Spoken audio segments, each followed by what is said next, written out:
புதுப்பொலிவுடன் கம்பம் மெட்டு மலைச்சாலை favour black கற்கள் பதித்து சாலை சீரமைக்கும் பணிகள் தீவிரம். கம்பம் மேற்கு பகுதியில் தமிழக கேரள எல்லையான கம்பம் மெட்டு உள்ளது. கட்டப்பனை, நெடுங்கண்டம், இடுக்கி செல்லும் சரக்கு வாகனங்களும் பஸ் உள்ளிட்ட தோட்ட தொழிலாளர்கள் வாகனங்களும் இந்த மலைச்சாலை வழியாக கேரளாவிற்கு செல்கிறது. ஆங்கிலேயர் ஆட்சி காலத்தில் அமைக்கப்பட்ட இந்த சாலை தமிழக நெடுஞ்சாலைத்துறையின் பராமரிப்பில் இருந்து வருகிறது. கம்பத்திலிருந்து 13 கிலோமீட்டர் தூரத்தில் கேரளாவை சென்றடையும் கம்பம் மெட்டு சாலை மேற்கு மலை அடிவார பகுதியிலிருந்து 7 கிலோமீட்டர் தூரம் கம்பம் மேற்கு வனச்சரகத்தின் பாதுகாக்கப்பட்ட வனப்பகுதி வழியே செல்கிறது. இதில் பல ஆபத்தான அபாயகரமான 18 கொண்டை ஊசி வளைவுகள் இருந்தாலும் இந்த சாலையில் சிறப்பு அம்சங்களான 18 கொண்டை ஊசி வளைவுகளுக்கும் சங்ககால இலக்கியங்களில் குறிப்பிடப்பட்டு இருக்கும் தமிழ் பூக்களின் பெயர்கள் வைக்கப்பட்டுள்ளது.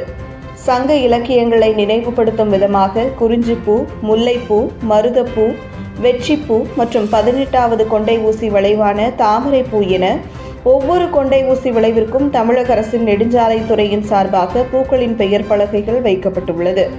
இதனாலேயே மலைச்சாலை வழியாக சென்று வரும் சுற்றுலா பயணிகளும் தமிழ் ஆர்வலர்களும் பெயர் பலகைகளை கண்டு சங்க இலக்கியங்களை நினைவு கூர்வதாக பெருமிதம் கொள்கின்றனர்.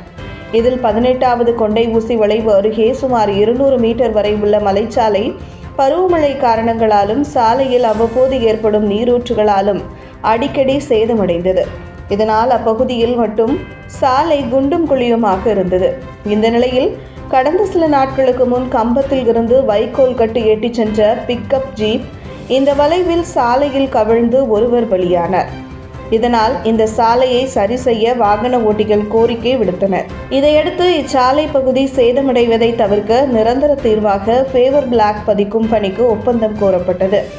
சாலை சீரமைப்பு பணிகளை மேற்கொள்வதற்கு ஏதுவாக கம்பம் மெட்டு மலைச்சாலையில் கடந்த வாரம் சனிக்கிழமை முதல் இருசக்கர வாகனங்களுக்கு மட்டும் அனுமதியும் கார், சரக்கு மற்றும் கனரக வாகனங்கள் செல்ல தடை விதிக்கப்பட்டது.